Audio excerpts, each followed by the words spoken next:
I need a new dirt bike. www.suzuki.com. Can't be right. Let's try Kawasaki.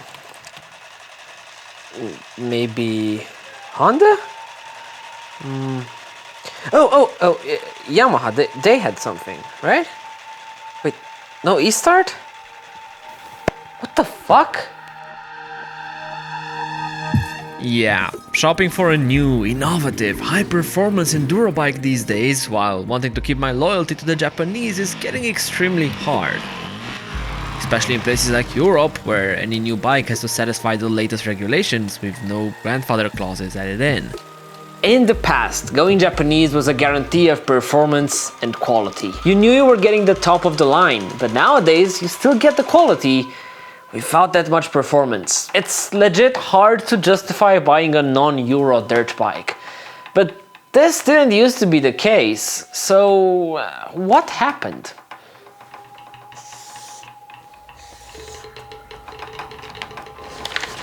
It's safe to say that in Europe at least, these manufacturers stopped caring. I mean, I'm not over-exaggerating. Right now in my country, with the exception of a couple Yamahas maybe, I would really struggle ordering a brand new enduro bike from a Japanese brand. And even those Yamahas, they're not exactly state-of-the-art. I mean, their two 4-stroke models are probably the most competitive. But even those feature the latest and greatest cable clutch technology. And heck, their only 2-stroke still has you kickstarting it, whether you want to or not. And don't just listen to me. Go to any enduro race. Now go to a hard enduro race. Now move over to any European rally. Could you count the number of Japanese dirt bikes? Yes, you could. So could the 2-year-olds, since you can literally use your fingers to do so. These amateur races are a good measure for innovation, since these are people willing to spend some money to get the best. And currently, that money goes straight back to the old continent. I will give you one thing, motocross is an exception. The crown jewel in a way.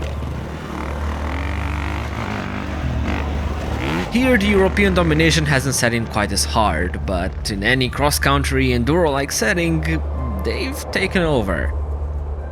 Sure, you do get your trail riding, sometimes air-cooled, casual dual sports like a CRF 300L or others. But that's not what I'm talking about. I'm talking about enduro bikes.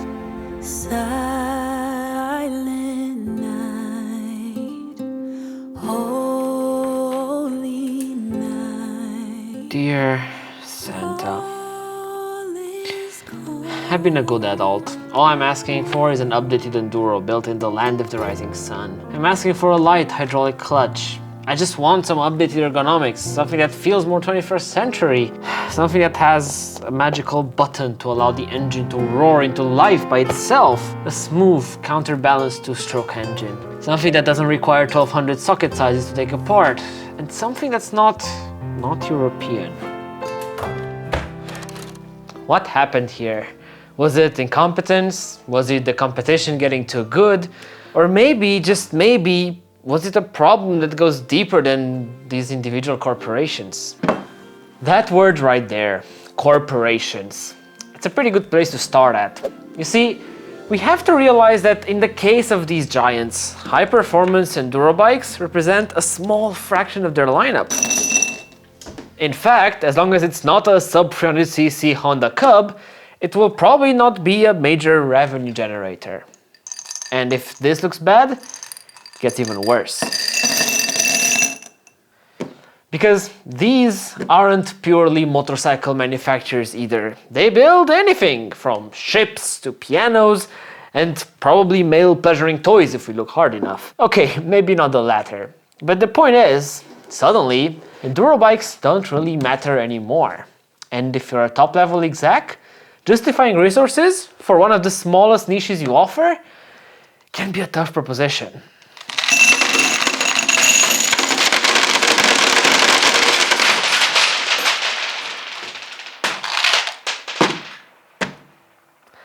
And what makes it even tougher is Japan's overall economy.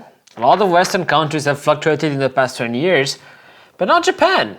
They have been fairly consistent in their economic downfall. Japan's latest GDP figures show the economy shrank in the third quarter of this year, jumping to its lowest value in decades. And I can only speculate here, but making hard decisions under financial hardship is, well, hard. Plus, steering a ship that's this massive just adds in a lot of decisional weight. Kinda like the decision of clicking that subscribe button below. Thanks. To make matters worse, we have to look inside Japanese culture. What do I mean by that? Well, I think it's no secret that they, out of all the heavily developed nations, are one of the most conservative folks. It's in their culture, their upbringing.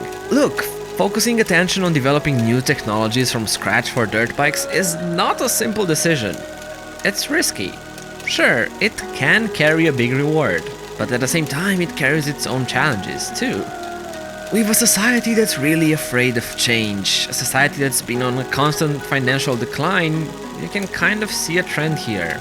And that's the thing, at the end of the day, Honda, Suzuki, Kawasaki, sure, they're major conglomerates, but they're still made of people, and people's cultures propagate through them.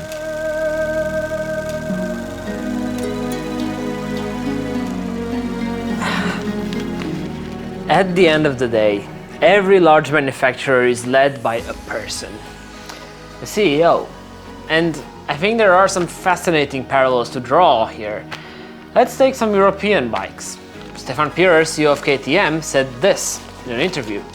I would say 60% of it is emotion and 40% is to do with very precise and professional work, especially with R&D, innovation and product development. The emotion is about creation, that family feeling, something that stays with you all your life. Let's take Sherco, an up-and-coming boutique manufacturer. They are actually a family-owned business, family who has been deeply passionate about dirt bikes and racing since the very beginning. And you can easily see that because you can find interviews and snippets of these people talking about their two-wheeled obsessions. Sure, they're boardroom executives during the day, but after work, they all share this common hobby. And that's important because it adds an emotional and personal investment token to the mix. Now, if we pivot back to our Hondas, Yamahas, Suzukis, it looks like a completely different industry. None of these leaders seem to have any passion towards motorcycles, nonetheless dirt bikes. And that's a pretty crucial difference. Sure, you can have individual enthusiastic teams working on little facets of the business, but without a leader's personal drive, you can only get so far. At the end of the day, big or small. Euro manufacturers seem to be led by enthusiastic CEOs, while the Japanese seem to be led by robotic boardrooms. And I think we can kind of see that. Look, there are multiple small reasons for this European domination. Some of them were even touched on in other channels like Barry's cross-training enduro. My point is, we can try and dig multiple reasons why they've gotten stale, but that won't really help anyone, will it?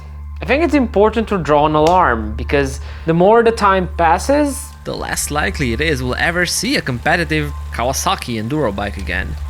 The more time goes by, the more they'll simply fall behind and ultimately get forgotten. The bigger this technological gap gets, the less chances there are for justifying the investment. It's simple as that. Look, I can already hear some people asking the why do you need that question.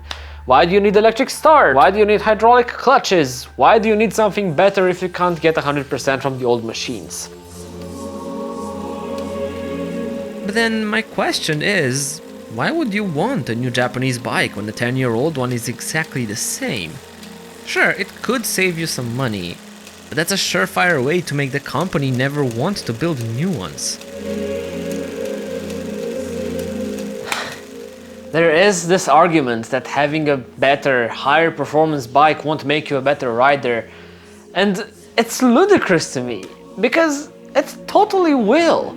Sure, a 1% improvement won't feel like much, but having improved suspension that soaks up every bump will make you way less tired and in consequence, a better rider. Having a light clutch that doesn't fatigue your fingers will totally make you a better rider. Being able to button start an enduro bike on the side of a hill and getting over the obstacle that way, that will make you a better rider. It's easy as that. Now, don't get me wrong, I don't particularly enjoy this. I want the Japanese to succeed just as much as I want Ducati, Triumph, non-copying Chinese manufacturers to succeed. I said it before, I want choice. Yes, sure, old school, dinosaur-boned, air-cooled antiques, all this new, do have a place on the market in some places. These dead reliable bikes have strong fan bases all around the world.